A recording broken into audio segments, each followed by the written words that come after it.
Hallelujah. Hopefully that fixed it. We do hope everyone is well today, and like myself, you're able to get out and enjoy this day. Getting yourself in some fresh air, some bright sunshine, and the Most High willing, some good exercise. Hallelujah. Family, I've been up for a minute. To say the least, I've been up for a minute. And the Most High has been dealing with me, family. He's been dealing with me. And after I got up and received a phone call, I figured out what it was.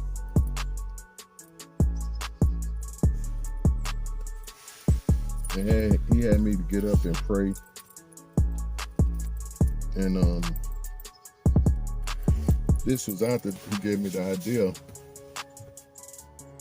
And I went back to sleep and was having a dream. And in that dream, some things was taking place. And let's say we fought off the temptation in the dream. And fought off Hasatan, then woke up to a phone call. And it was a family member reaching out for help. I said, hallelujah. Now I see what that was about. But we're going to give the title of this idea, and we're going to go from there. Because I hadn't done any studying, family. I didn't even take the time. Because as I said, I jumped up and was going out to help this family member. But got out halfway up the road or on my way, and they said they didn't need the help. And that leaves me feeling torn, family, on the inside, because I know they need the help, but I can't force them to take the help that they keep reneging on. They saying I'm okay. Basically saying I'm gonna keep going through what I know is not good for me.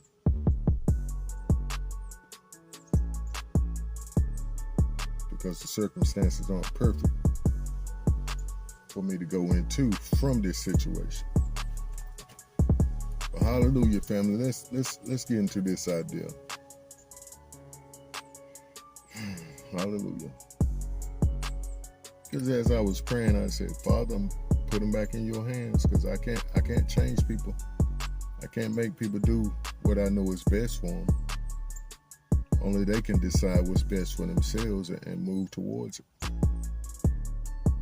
But it leaves me with a heavy heart, family. On top of this idea. And it's called Stop Playing. Game time is over. Stop playing. Game time is over. And yeah, I'm talking to you right there, sitting in front of me looking at this recording. Saying, who he talking to? He ain't talking to me. Yes, I am talking to you. This is for all of us, family. Each and every one of us. Hallelujah. There's some places in our lives, all of us, that we know we can tighten up and get it together. Get it together. And let's go over these notes. I woke up this morning to a scene being played in my mind's eye from Denzel Washington's movie, Book of Eli. Let me put some magnification. Let me put some magnification on this. Oh boy. Make it a little easier on these eyes. Hallelujah. That did it.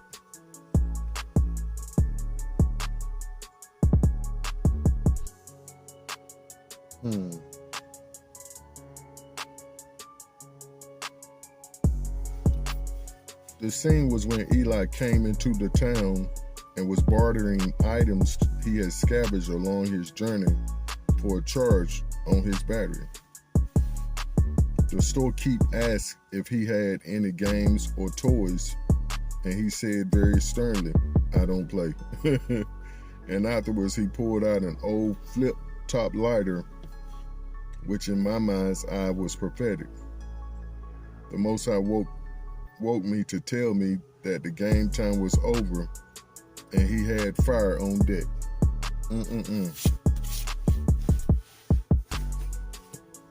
Do y'all see that?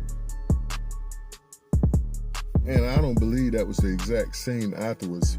It may have been after he said, "I don't play," but he went into his pocket and said, "Oh, I do have something else to barter," because what he was trying to trade wasn't enough. And I think he did pull out that flip-top lighter next. But even if he didn't, that's how the Most High showed it back to me this morning, and brought me to the attention that game times are over, and this nation is about to be burnt. And all of those that don't want to fall in line with the Most High's plan, will, and desire for their lives. Now, we've been up here begging and pleading with folks for the last 4-5 years, I would imagine. Showing the scars, telling the testimony,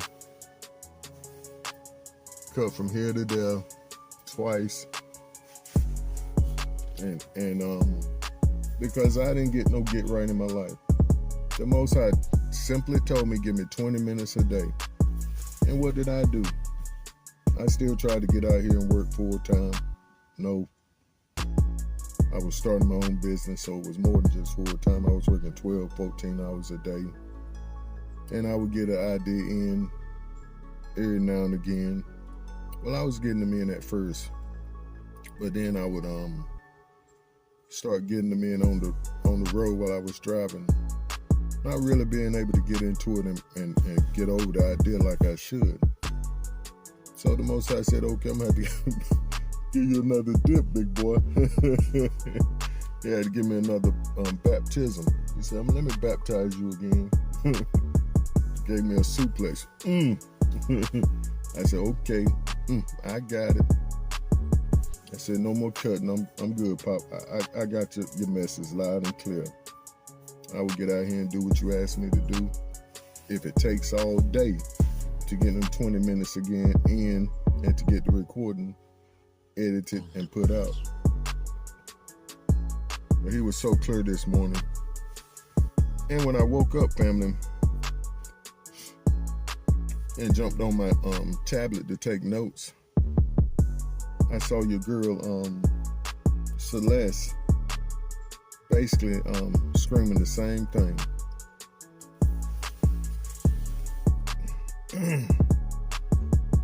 I put it in the recording.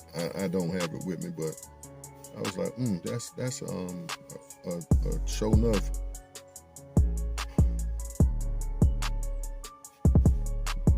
confirmation. I was up by now and looking at I wrote down some scripts and I peeped over there at TikTok and I saw a script where my aunt had shared Dr. Lee. He shared this script. And his second Edris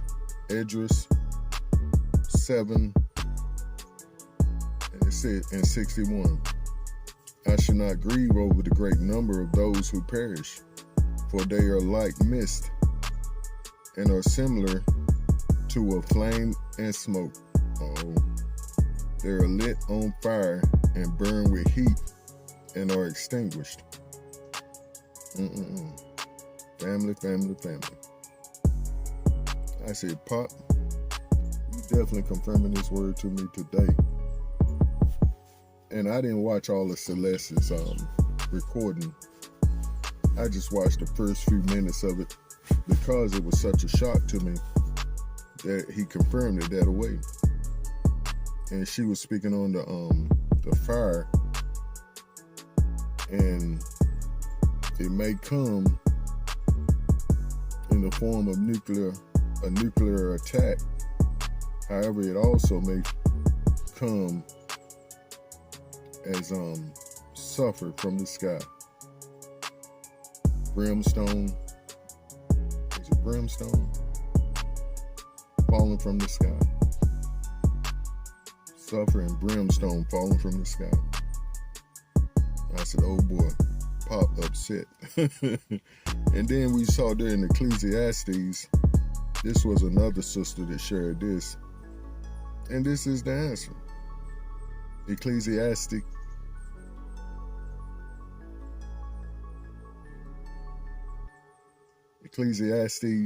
12, 13, and 14.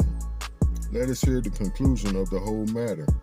Fear Elohim and guard his commandments, for this is the whole duty of man. For Yahuwah shall bring every work into judgment. Every what, Robert? Every work. With every secret, whether it be good or whether it be evil. So it's funny, he said that right after he said to guard his commandments, which is the whole duty of man.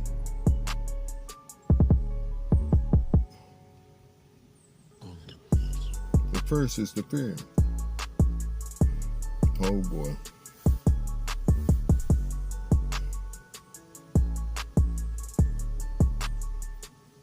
And let's get the scripts that he gave me.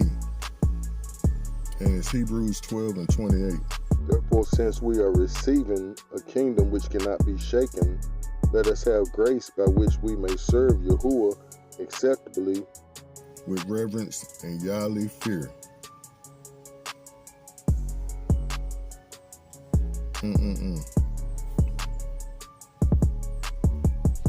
Stop playing, family. The game time is over. And this is the main script that he led me to earlier. And it's out of 2 Kings 2, 20 through 25. And he said, bring me a bowl and put salt in it. So they brought it to him. Then he went out to the source of the water and cast the salt there and said, thus says Yahuwah, I have healed or purified this water. From it there shall be no more death or barrenness. So the water remains healed to this day, or purified to this day, according to the word of Elijah, which he spoke. Then he went up from there to Bethel, and as he was going up to the road, some youths came from the city and mocked him, and said to him, go up, you bald head, go up, you bald head. These little fools were picking on the prophet because he had a bald head, family. We're going to continue. We'll get to that point, most I will. So he turned around and looked at them and pronounced a curse on them in the name of Yahuwah.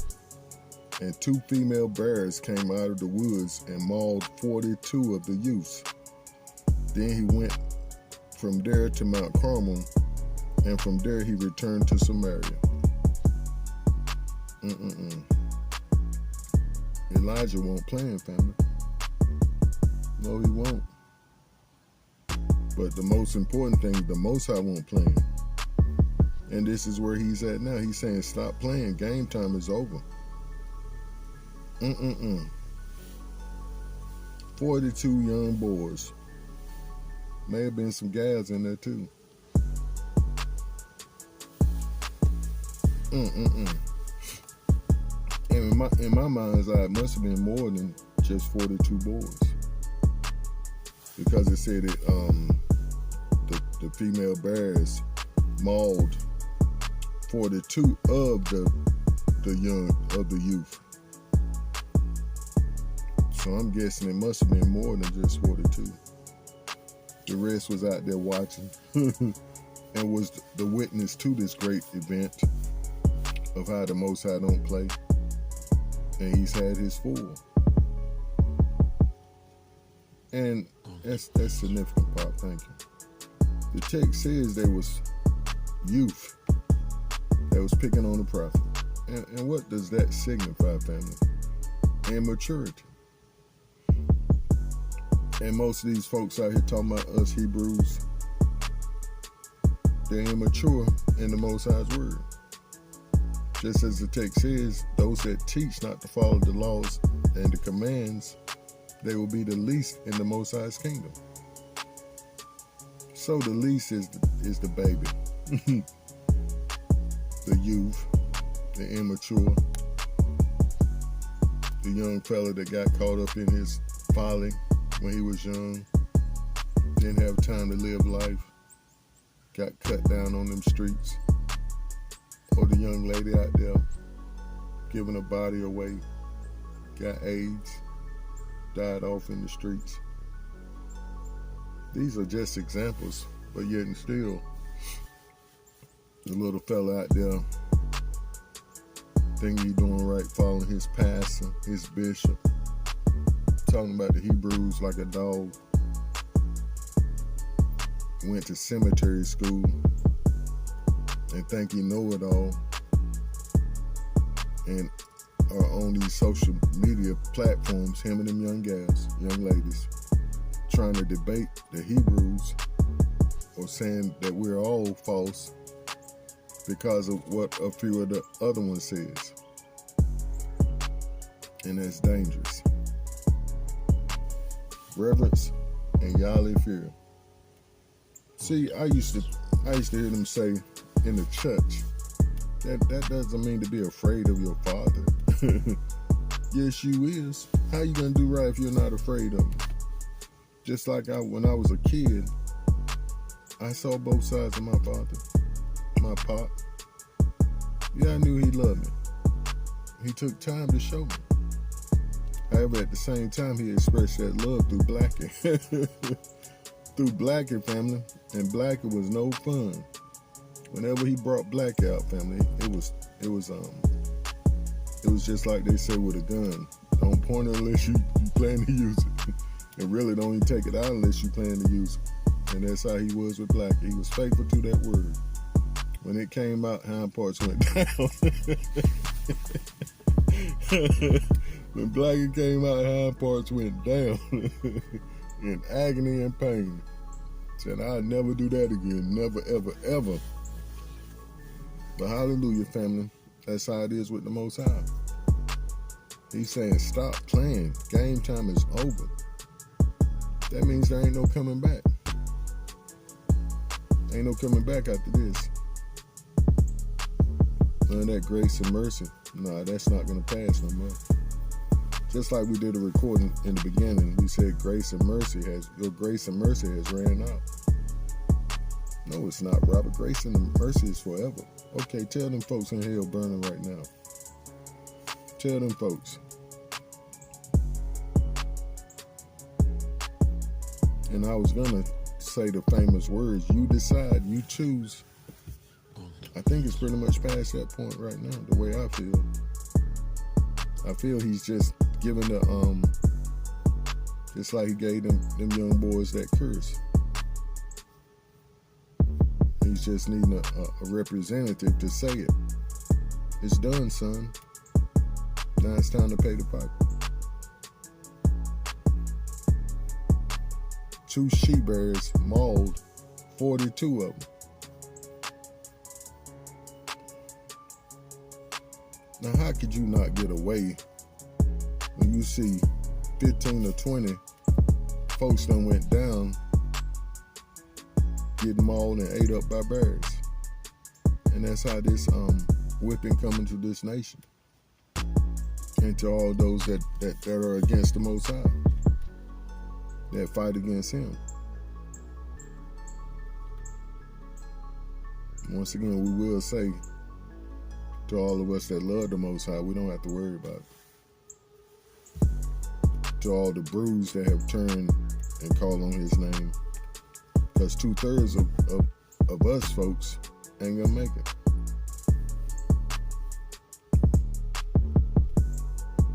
They're gonna be in the crowd in them she-bears. I thought my skin color was gonna get me through. I thought I got the DNA of the bruise. Really? Do you have the ways and the actions that the Most High has been calling you to? Or you still faking the funk, thinking your DNA and your skin color, your melanin, is going to get you somewhere? Nope, it won't.